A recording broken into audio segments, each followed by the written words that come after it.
Hello, beautiful, dreamy Pisces friends, and thank you for joining me here on my channel, Gift of Astrogab. Um, yes, April looks like a very dynamic month. Aries is a fire sign, so it naturally has that lean of being dynamic, being a very starting new things month, if that makes sense. And we are it's a month of transformation for all signs in different parts of their lives. And I think this is wonderful. We have mainly all beneficial aspects. Well, I can't say all, but we have mainly beneficial aspects.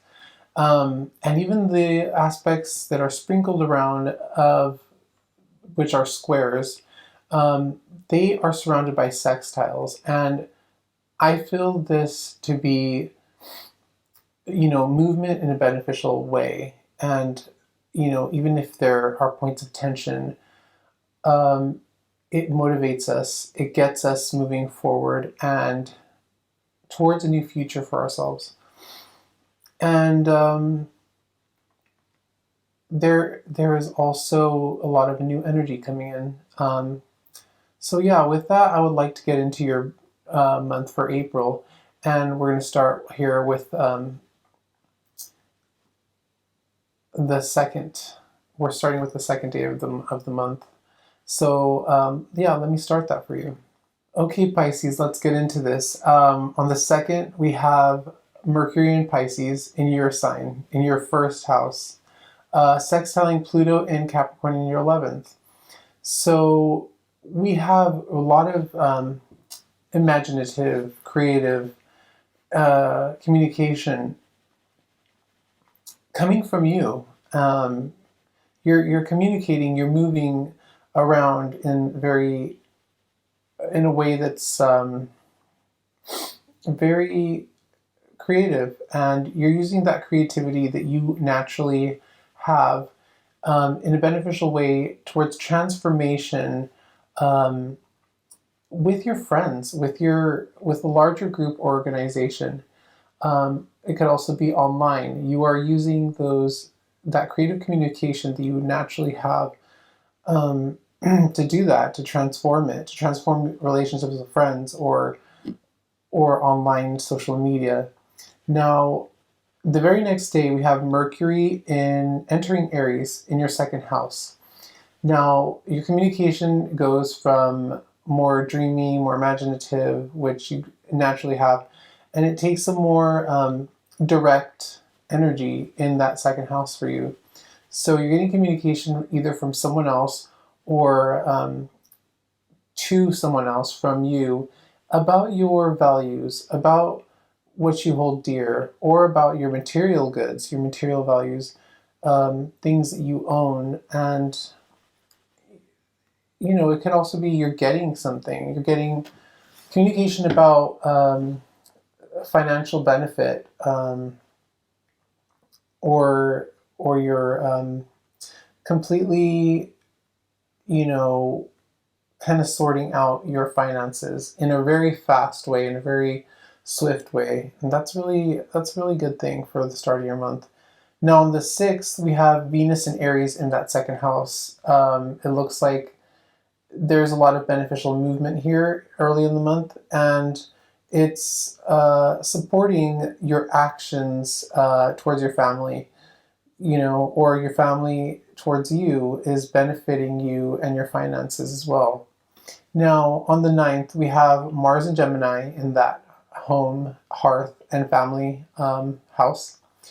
And there is a point of tension, but it's not a point of tension. Squares aren't just tension. It's the friction necessary to make a fire and to get like a locomotive going to fire up the engine. And there's beneficial aspects all around this, in the days leading and days after. So there's resolution here.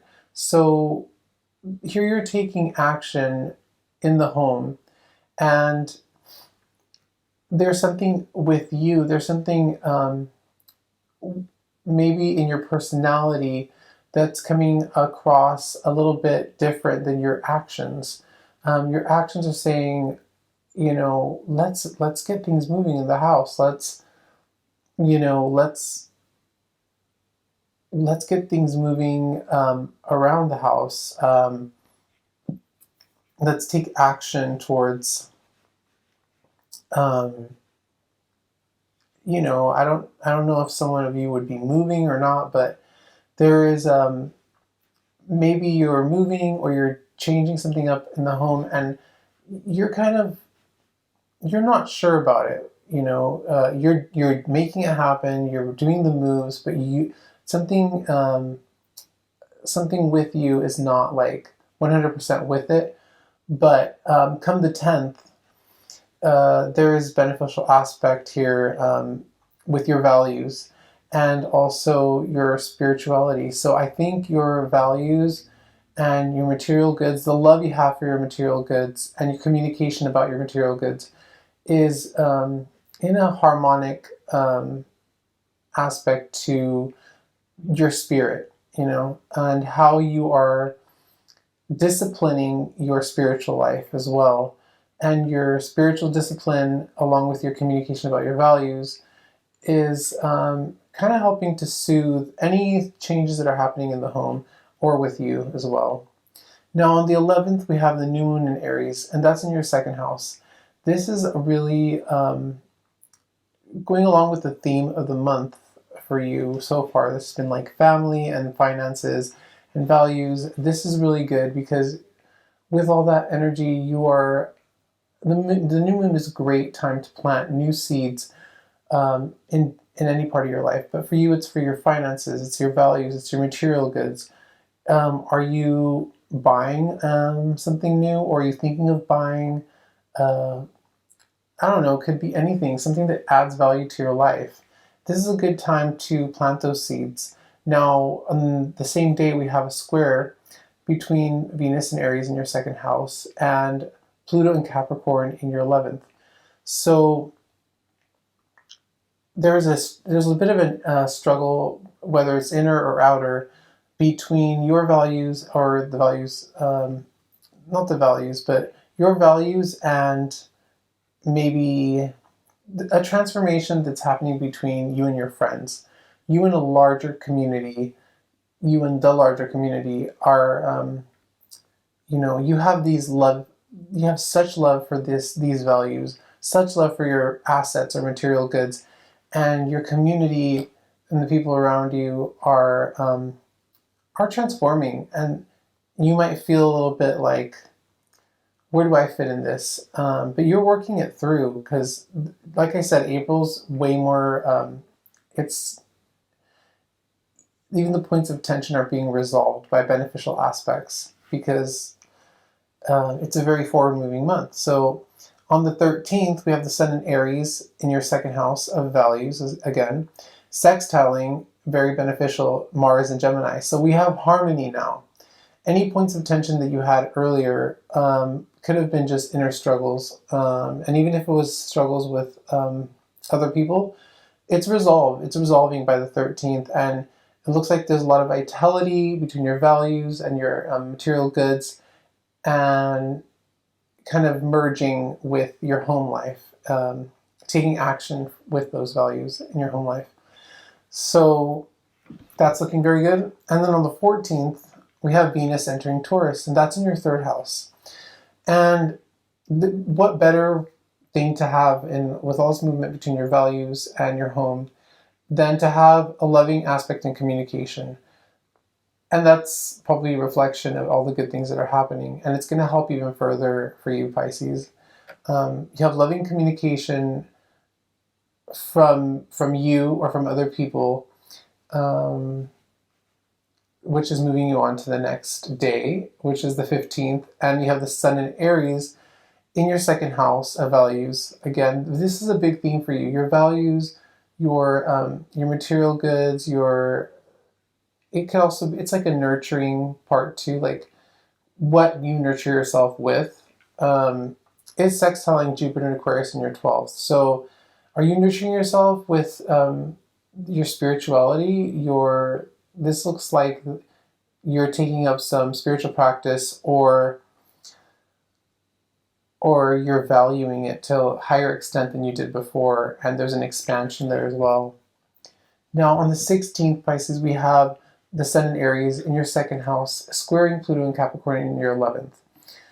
There's this tug and pull between the idea of things that you are important to you, whether it's material assets or inner value, and the transformation that's happening with you and your friends, or you and your community, or you and maybe some gains that you're making from other people, like other friends and everything like that.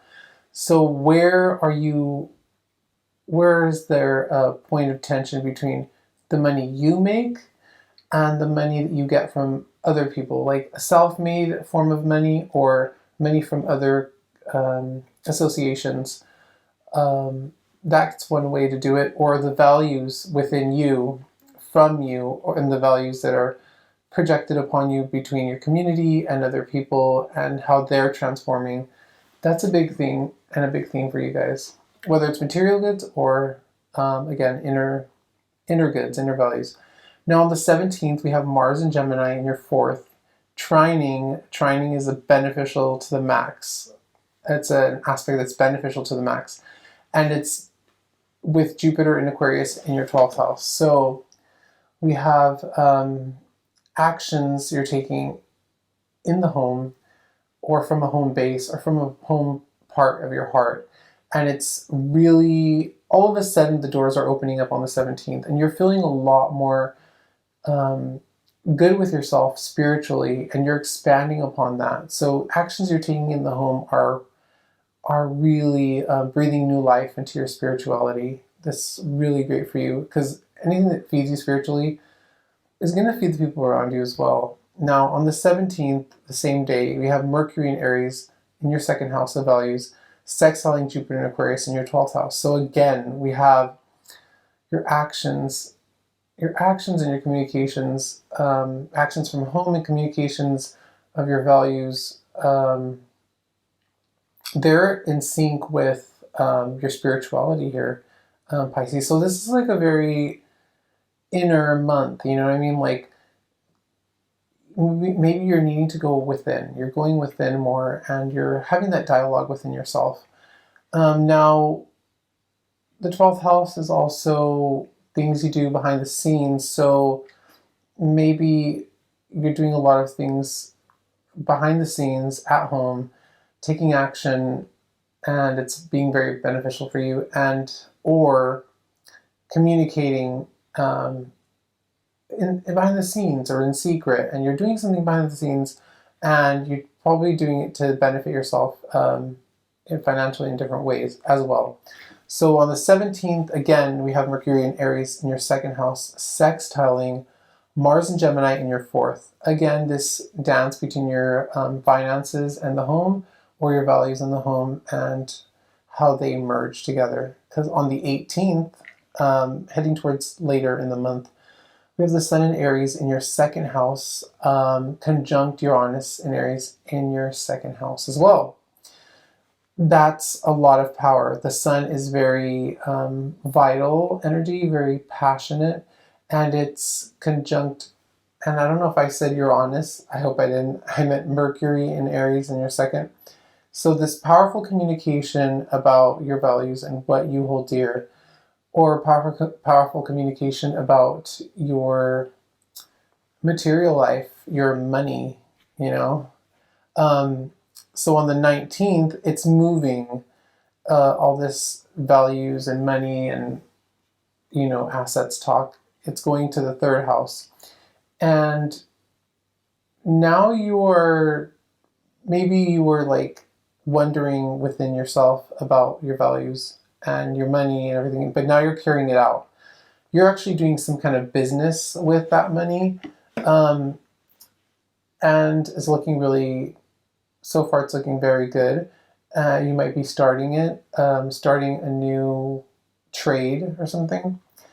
And on the 22nd, Venus and Taurus in the same house is conjunct Uranus and Taurus in the third as well. So you're doing something with commerce, with your local community, or with your communications. You're doing it in a different way and you're loving it. You know, you're loving the changes that are happening with your communications or with your local commerce and things like that. And on the 23rd, we have Mars entering Cancer in your fifth house.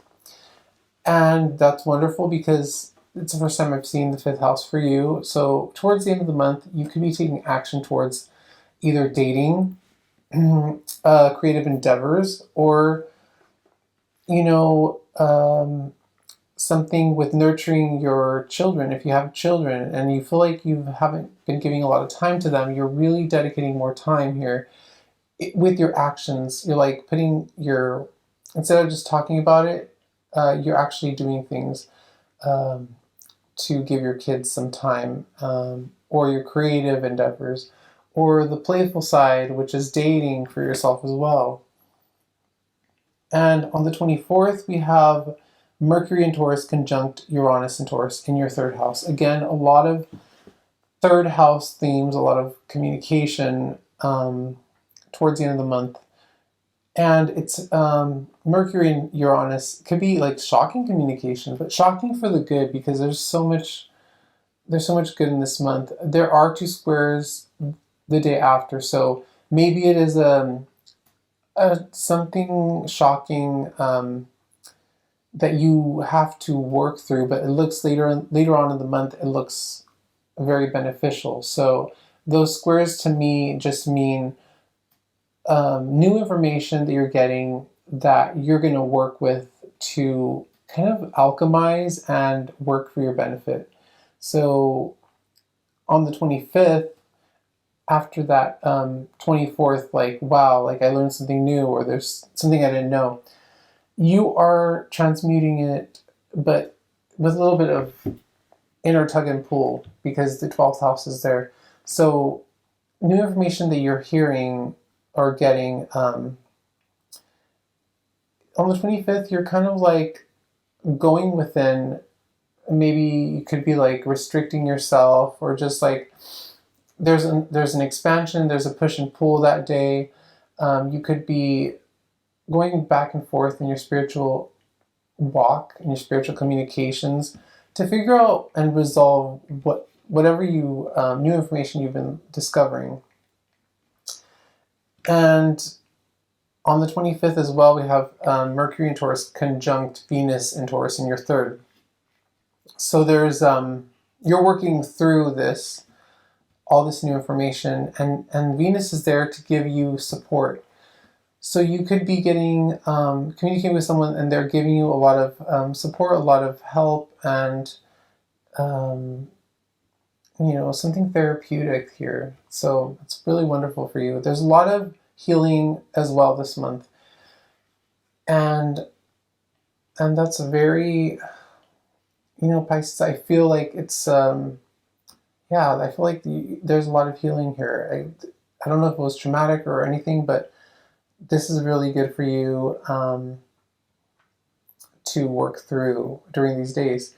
Because on the 26th, we have the full moon in Scorpio in your ninth house. So whatever you're going through here with your communications and your spirituality, there's like an aha moment in your beliefs. And oh my God, I learned something new here that I didn't know before.